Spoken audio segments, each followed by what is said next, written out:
Clear picture of the man that police are seeking right now. Let's bring in Jason Colthorpe live. Jason, chilling may be an overused word, but that's, I think, best describes this video.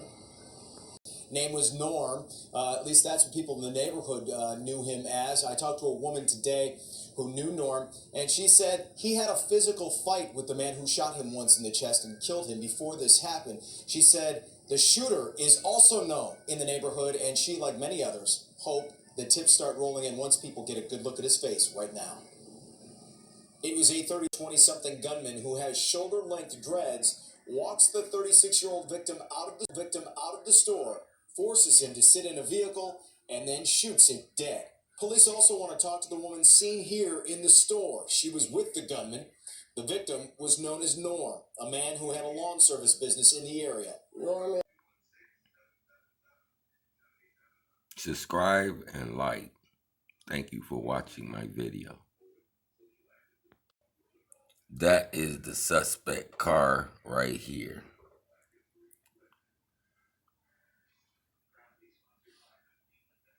In the ambush shooting of two parents at a Detroit gas station. Off the top at 5, that news comes just days after Marsha Nash and Benson Lindsay were killed sitting inside their car along with their 9-month-old baby. And it comes less than 24 hours after police released this security camera video showing the attack.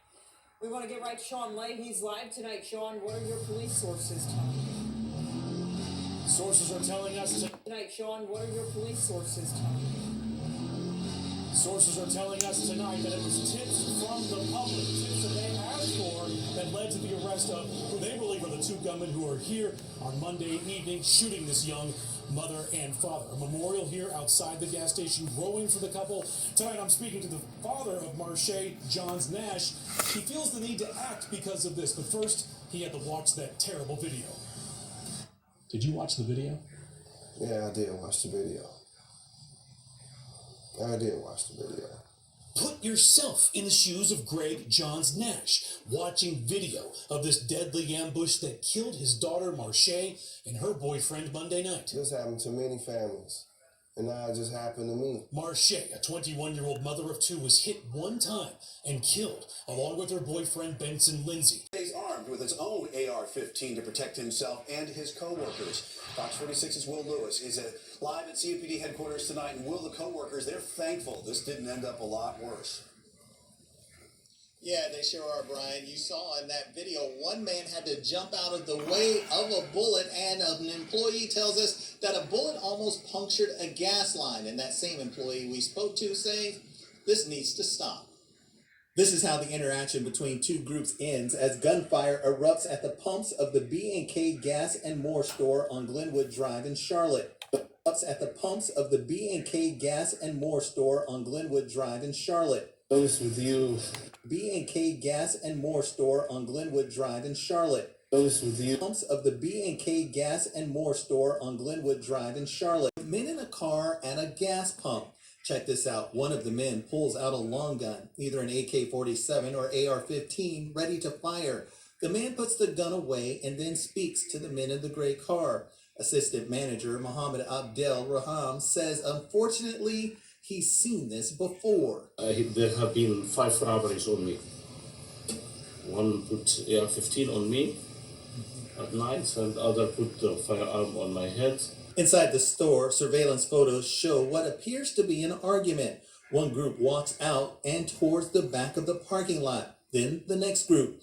Just as the 3 men approach the car, shots are fired, and one so close you see the man in a white t-shirt jump out of the way before hitting the ground. I tried to be hidden behind that wall in order to avoid the bullets.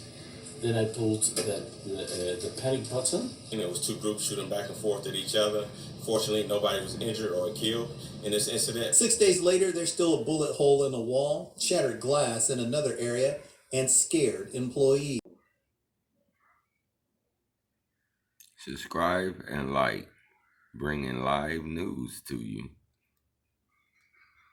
Fire at a crowded gas station. And the attack happened yesterday evening, and we do know that 3 people were hurt. And when you see the video, Rhonda, you mentioned that it was very alarming. What's even more alarming is that the video, Rhonda, you mentioned that it was very alarming. What's even more alarming is that people, Rhonda, you mentioned that it was very alarming. What's even more alarming is that the video, Rhonda, you mentioned that it was very alarming. What's even more alarming is that the video, Rhonda, you mentioned that it was very alarming. What's even more alarming is that more people were not hurt. Let's go live to our Priya Mann. She joins us now with an update on where the investigation stands at this hour. Priya? Hey, good morning, Evrod. We have new surveillance video and pictures just into the newsroom. Thankfully, those 3 victims expected to make a full recovery, but Detroit police are looking for 2 men this morning. Take a close look. Detroit police are looking for these 2 men wanted for a triple shooting on the city's west side. 3 men were shot and injured at a BP gas station near West 7 Mile and Grand River. Detroit police say the men, aged 20, 24, and 26 years old, were sitting inside. At one point, police say one of the suspects pulled out a gun and opened fire repeatedly into the vehicle, hitting all 3 men. After the shooting, the 2 opened fire repeatedly into the vehicle, hitting all 3 men. After the shooting, the 2 suspects got into a silver Kia minivan and drove off. This is a burglary.